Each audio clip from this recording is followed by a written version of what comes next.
Okay, quiet on the set. Cameras are rolling. Rolling. Rolling. Action.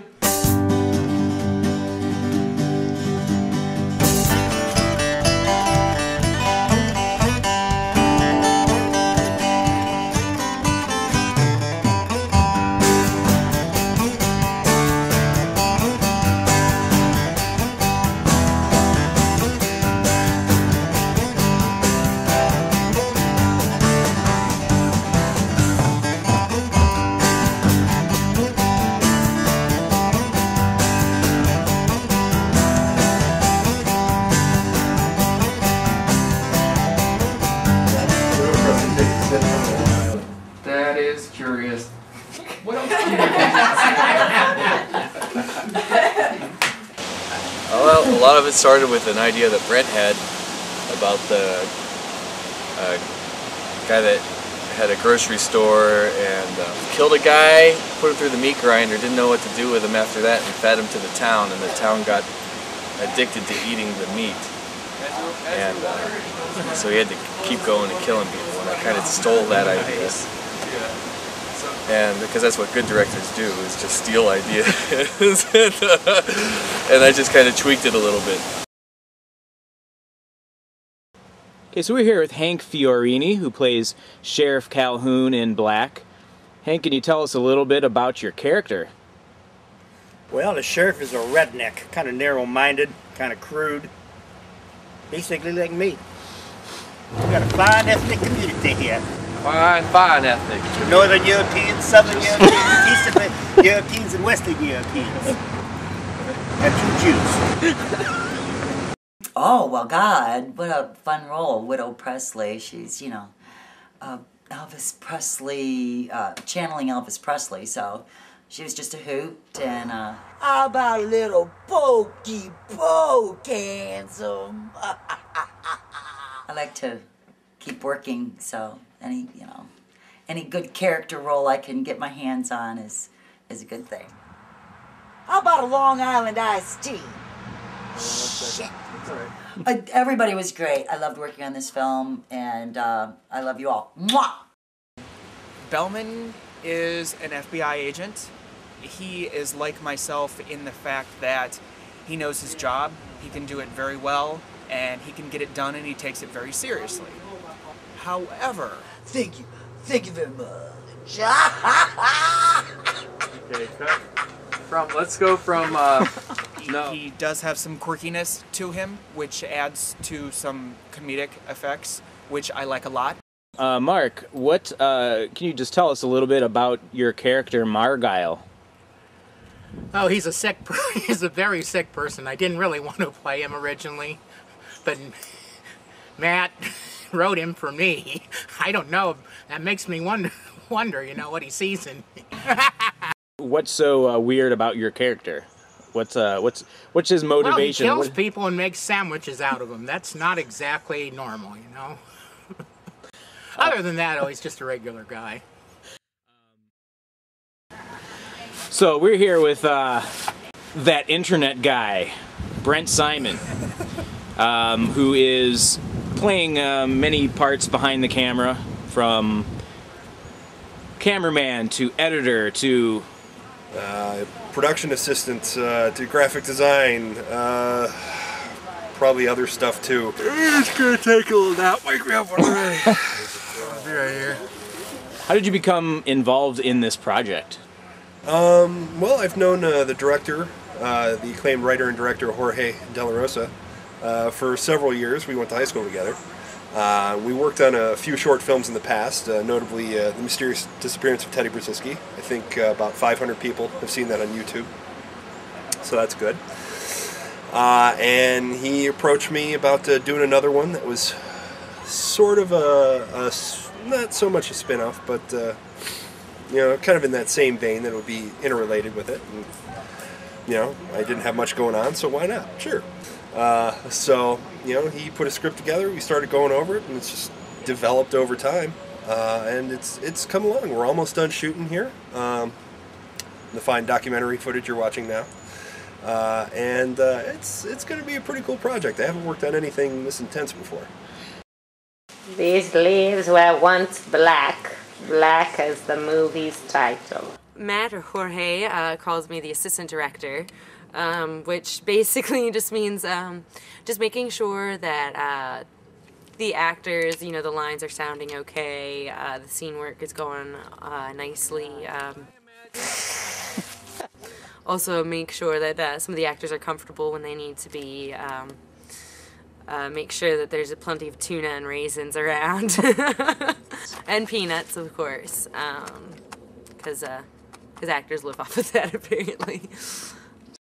With Black I did some set design, I did some camera work, I did some lighting. It was pretty much just Johnny on the spot all over the place. You are sort of taking over the next film in the series called Green. Can you explain a little bit about that? Well, Green, without blowing any storyline, it's going to be a real trippy piece about organic cults and spinal extractions. Sounds great. It's a love story. And you pretty much gathered most of the entire crew, besides people that actually you had worked with before, from Craigslist. From Craigslist. How was that? How did amazing. that work? That paid off like. So yeah, Sierra and Eric are kind of fresh to the whole video, your movie thing. I like that whole taking people off the street and just throwing them in the mix, and then the guy that's hungrier for it will do better. Well, my name is Don King, and I'm involved in this film doing a few different things: special effects, documentarian. Yeah, so in a way, I mean, you're more than effects. You made some of the props. Kind of built from scratch the shackle that's around Boo's ankle that he breaks free. Couldn't really find a shackle, even this being Halloween time. Couldn't even find a rubber fake shackle around. So I just decided to make it out of steel. Just bent it and formed it and painted it to try to look like an old rusty, chain and shackle. But it was all fun. I mean, that's the stuff that I love to do. Glue it to the handle here. Yeah, so it's just really hold good. that on the corner of your eye. So he's like, and his eyes like. How about we're talking about the heads, and technical difficulties. You want to go into detail about? Yeah, actually, well, it began with casting both Mark and Hank's face, and we did that using a silicone rubber, basically. The final product was going to be cast in a latex material that's very skin-like, and I couldn't cast that directly into the silicone, and so I had to have several steps of plaster casts and molds made in between that, which really took up most of my time. But Hank and Mark were sports. Again, that was I had the easy part.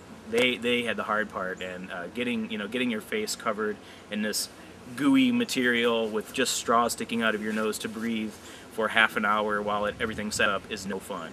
So I applaud them for helping out and being good sports.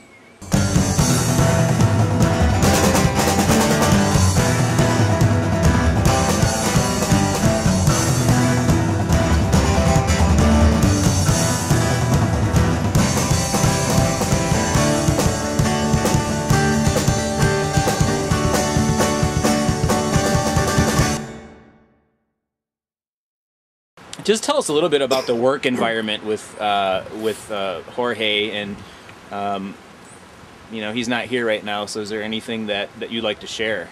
One thing I have to say, he can't write worth a damn. The script's terrible, fucking terrible. Merci, Merzon. Merzon. Mother of 1,000 eyes. I remember one scene. I think he made Jesseline cry. That was pretty hard to watch. Mother of 1,000 eyes. Mother of a million years. You're jumping too fast. Milzoon, Milzan. Oh, Milzoon. Oh, sorry. All right. Okay. He's just generally a bastard in every way that you can think about it. There's gonna be blood and shit gushing out of his face. Yeah. He's got a pump, and the camera's gonna be right there. He shows up late, not punctual at all.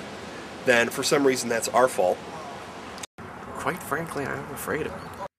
You know, I put on a smile when he's standing right here, but that guy, man, I swear, it's like you have to hold his hand the entire time. Every time I look at him, he's like speechless. He's like a deer in the headlights. He doesn't even know what's going on.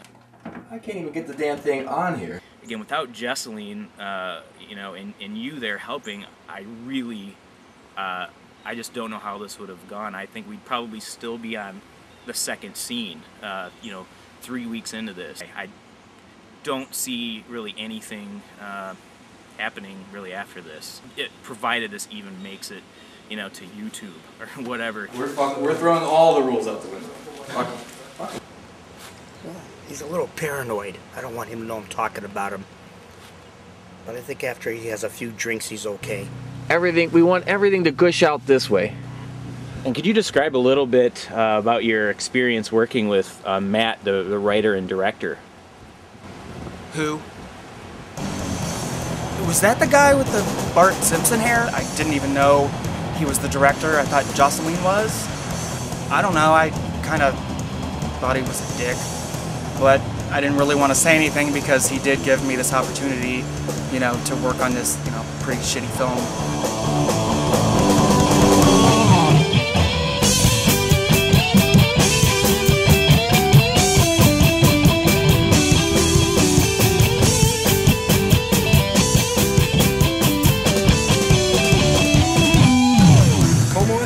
Bienvenue, willkommen. Smoke break. Smoke break, cancer stick sucking from a butt.